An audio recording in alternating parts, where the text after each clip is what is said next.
Good morning students. आज हम हिंदी में कक्षा 7 में अपठित गद्यांश और अपठित पद्यांश का अभ्यास करेंगे।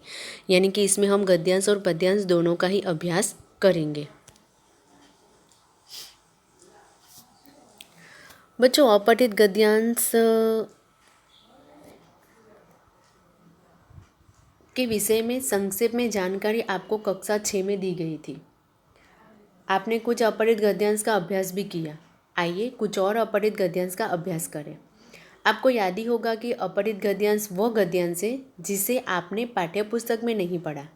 किसी भी गद्यांश को बिना किसी की सहायता से पढ़ना और पढ़कर उसे समझने की प्रतिभा का विकास करना ही अपठित गद्यांश का लक्ष्य है।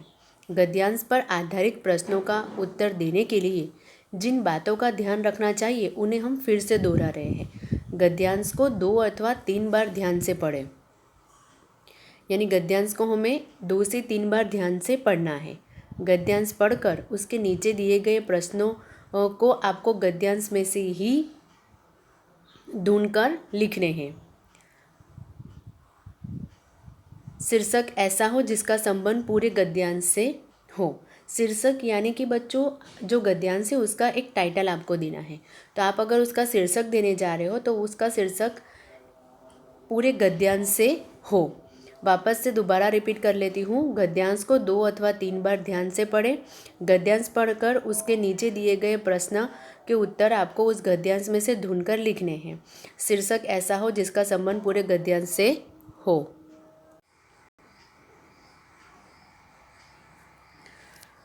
बच्चों, हमने देखा कि गद्यांश का अभ्यास करने से पहले हमने ये देखा कि हमें कौन कौन सी बातों पर हमें ध्यान देना चाहिए, वो हमने देखा। आइए हम एक गद्यांश का अभ्यास कर लेते हैं। यहाँ पर एक गद्यांश दिया गया है। सबसे पहले हम उसे रीड कर लेते हैं, यानी कि पढ़ लेते हैं। हमें व्यायाम के नियमों पर उचित ध्यान देना चाहिए। व्यायाम के नियम पर, यानी गद्यांश किससे संबंधित है? व्यायाम से संबंधित है। तो हमें उनके नियमों पर उचित ध्यान देना चाहिए। इनकी उपेक्षा करने से हानि की संभावना रहती है। अगर इनकी आप उपेक्षा करोगे तो आपको क्या होगी? हानि होगी।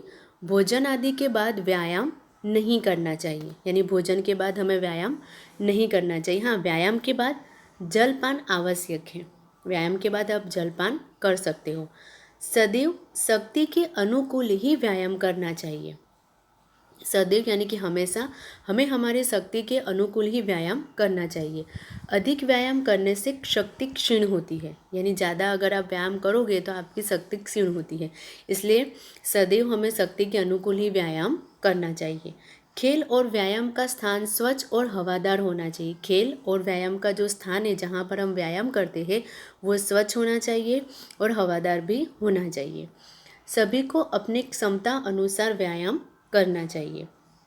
सादा और सात्विक भोजन, दूध, साग और फलाहार स्वास्थ्य वृद्धि में उन्नति करते हैं। ये हमने एक बार पढ़ा, अब हम इसे दूसरी बार वापस से रीड कर लेते हैं।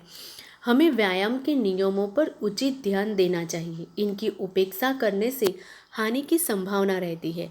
भोजन आदि के बाद व्यायाम नहीं करना चाहिए। व्यायाम के बाद जल पान आवश्यक है। सदैव शक्ति के अनुकूल ही व्यायाम करना चाहिए। अधिक व्यायाम करने से शक्ति क्षीण होती है। खेल और व्यायाम का स्थान स्वच्छ और हवादार होना चाहिए। सभी को अपनी क्षमता अनुसार व्यायाम करना चाहिए। सादा और सात्विक भोजन, दूध, साग और फलाहार स्वास्थ्य वृद्धि में उन्नति करते हैं।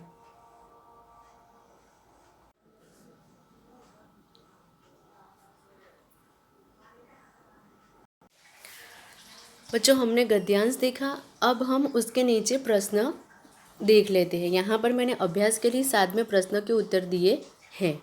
सबसे पहला है, व्यायाम के नियमों की उपेक्षा करने से हमें क्या हो सकता है?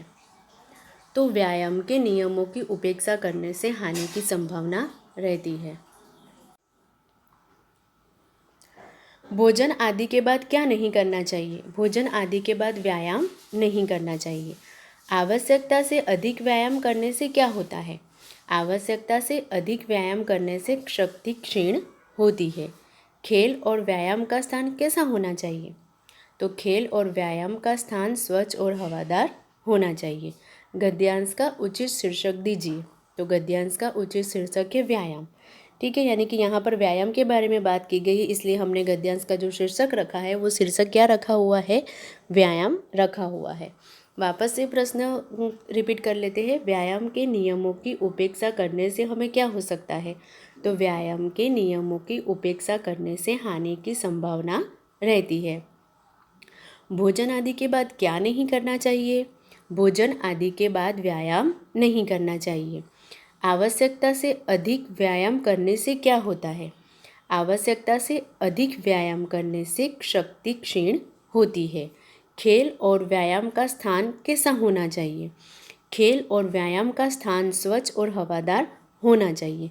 गद्यांश का उचित शीर्षक दीजिए। तो गद्यांश का उचित शीर्षक है व्यायाम। तो बच्चों, ये था अपठित गद्यांश और उसके प्रश्नों के उत्तर। अब हम अपठित पद्यांश देख लेते हैं। अपठित पद्यांश। बच्चों, गत वर्ष आपने अपठित पद्यांश के विषय में जानकारी प्राप्त की तथा कुछ अपठित पद्यांशों के उदाहरण देखकर स्वयं अभ्यास भी किया।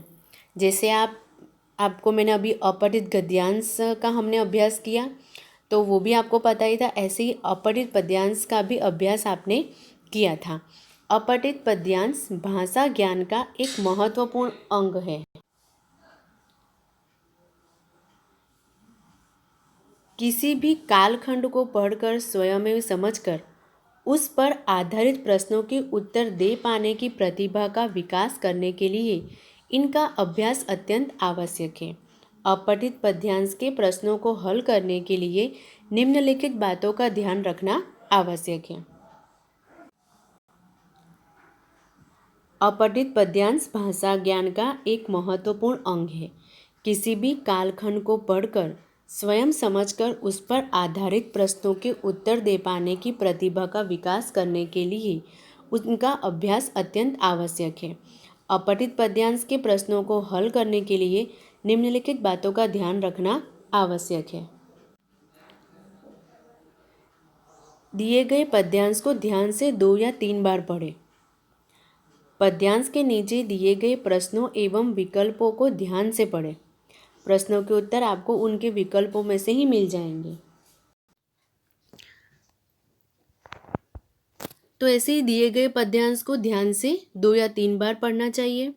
पद्यांश के नीचे दिए गए प्रश्नों एवं विकल्पों को ध्यान से पढ़ना चाहिए, यानी कि आपको अगर इस पद्यांश में विकल्प दिए गए हो तो अभी यहाँ पर हम एक अपठित पद्यांश का अभ्यास करेंगे, उसमें मैंने विकल्प नहीं दिए गए। आपको सिर्फ प्रश्न दिया गया है, तो आपको उस प्रश्न के उत्तर उस पद्यांश में से ढूंढकर लिखने हैं।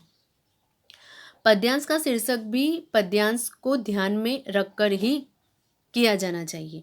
आप पद्यांश को अच्छे से पढ़ें और फिर उसका एक शीर्षक देना है। अगर प्रश्न में पूछा गया है शीर्षक, तो आपको उस प्रश्न का उत्तर शीर्षक में देना है। शीर्षक यानी कि बच्चों टाइटल, आपको उस पद्यांश का एक टाइटल देना है। जैसे हमने अभी गद्यांश पढ़ा, उसमें हमने कैसा उसका शीर्षक दिया, वैसे ही आपको इसमें भी पद्यांश का शीर्षक देना है। वो पद्यांश से संबंधित ही होना चाहिए।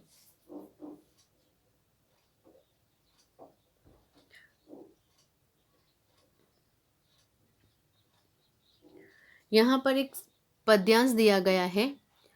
हम भारत की अमर जवानी, सागर की लहरें लासानी, गंग जमुन के निर्मल पानी, हिमगिरी की ऊंची पेशानी, सबके प्रेरक रक्षक मित, चल मर्दाने सीना ताने, हाथ हिलाते पांव बढ़ाते, मन मुस्काते गाते गीत, जग के पथ पर जो न रुकेगा, जो न झुकेगा, जो न मुड़ेगा, उसका जीवन उसकी जीत, चल मर्दाने सीना ताने, हाथ हिलाते पांव बढ़ाते, मन मुस्काते गाते गीत।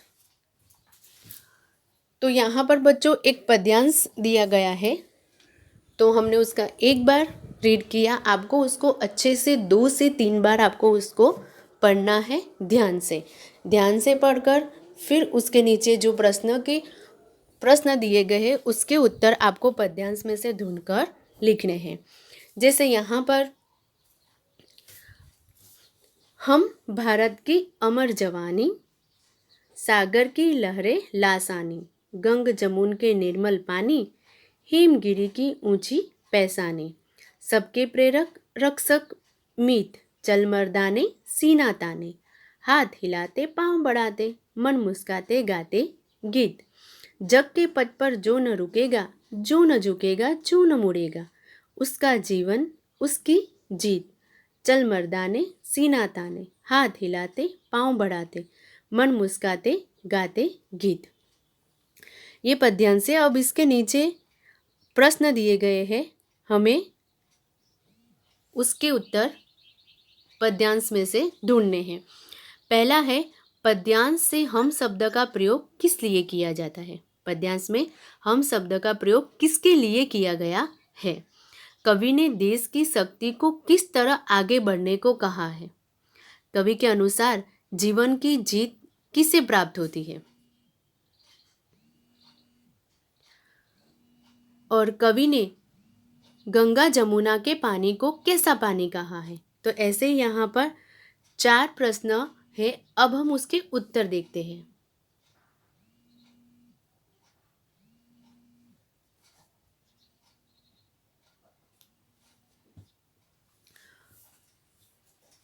तो हमारा जो पहला उत्तर था, जो पहला प्रश्न था, उसका यहाँ पर पहला उत्तर दिया गया है। पहला प्रश्न था हमारा, हम शब्द का प्रयोग उन देशवासियों के लिए किया गया है जो देश की उन्नति के लिए कुछ न कुछ करने को सदैव तत्पर रहते हैं। यानी हम शब्द का प्रयोग किसके लिए किया गया है। तो हम शब्द का प्रयोग उन देशवासियों के लिए किया गया है जो देश की उन्नति के लिए कुछ न कुछ करने को सदैव तत्पर रहते हैं।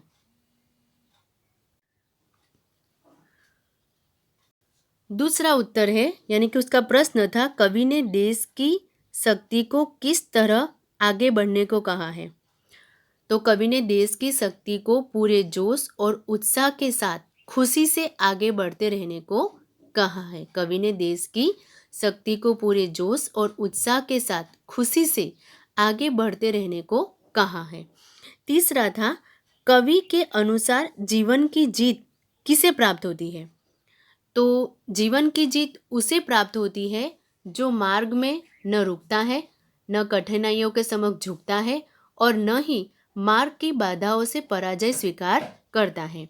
जीवन की जीत उसे प्राप्त होती है जो मार्ग में न रुकता है, न कठिनाइयों के समक्ष झुकता है और न ही मार्ग की बाधाओं से पराजय स्वीकार करता है।